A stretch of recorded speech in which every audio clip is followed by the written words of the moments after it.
The pressure outside the habitat was a constant, suffocating presence, a physical force that pressed against the reinforced plasteel walls like a giant's fist.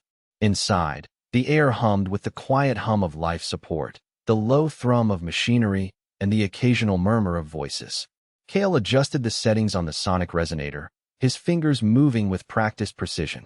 The device was crude, a jury-rigged assembly of scavenged parts, but it was theirs. Outside, the crystalline entities drifted through the dense atmosphere, their geometric forms shifting and refracting the dim light filtering from the distant core. They were ancient, perfect, and utterly alien.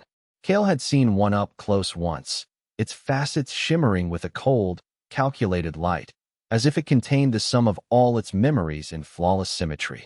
They communicated through merging, sharing knowledge by touching, their thoughts a tapestry of unbroken logic. Humans, with their messy, chaotic minds, were an anomaly to them, a flaw in the universe.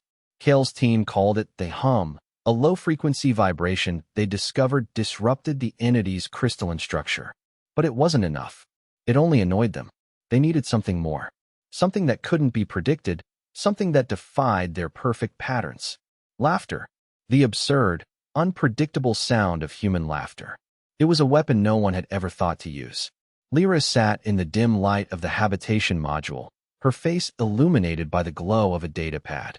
She was a linguist, of all things, but her real talent was in understanding the subtleties of sound. The entities communicated not just through merging, but through harmonic resonance, their crystalline bodies vibrating in complex patterns that conveyed meaning. Lyra had spent months recording their hums, mapping their frequencies, and she'd noticed something curious. When two entities merged, their harmonic signature became more complex, but it remained orderly, predictable. Human laughter, on the other hand, was chaotic. It had no discernible pattern, no logical progression. It was a burst of sound that defied structure. "It's not just noise," she said, her voice barely above a whisper. Kale leaned closer, his brow furrowed. "What do you mean?" "Their memories are stored in geometric patterns," Lyra explained, tapping the datapad. "Like a crystal lattice. Each facet holds a piece of information. When they merge, they share those facets. But laughter, it's like throwing a wrench into the gears. It doesn't fit. It creates dissonance." Kale's eyes widened. "You think it could scramble their memories?" "Not just scramble," Lyra said, a faint smile touching her lips. "It could shatter them." The first test was small, almost timid.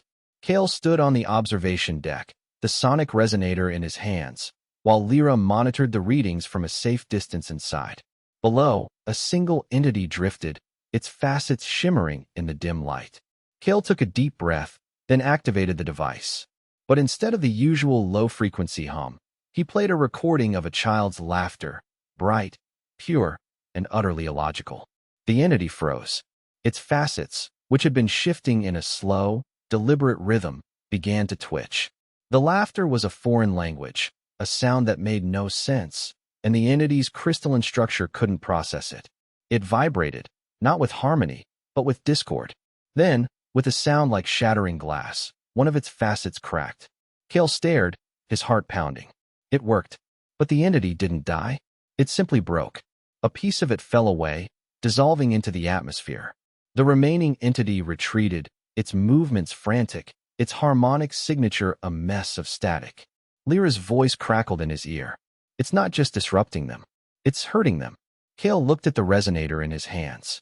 It wasn't a weapon of destruction. It was a weapon of chaos. And in the deep, silent core of the gas giant, chaos was the most dangerous thing of all.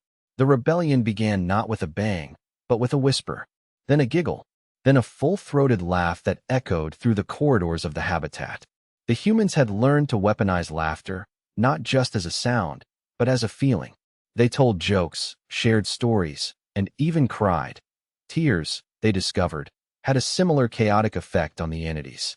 Kale led the small group of survivors, their faces grim but their eyes alight with a fierce, defiant light. They moved through the habitat, their laughter a shield, their tears a sword. The entities, drawn by the vibrations, swarmed the outer corridors, their facets gleaming with cold, calculated rage. But the humans were unpredictable.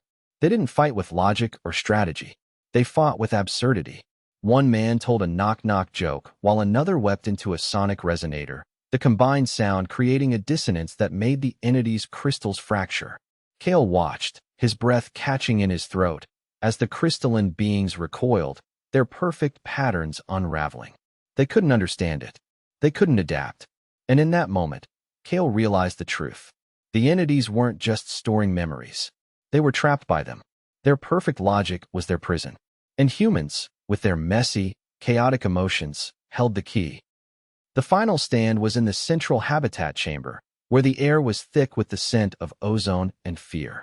The remaining humans stood in a loose circle, their sonic resonators raised, their faces set. The entities filled the chamber, their facets shifting in unison, a silent, deadly chorus. Kale looked at Lyra, her eyes wide but steady. "Ready?" he asked.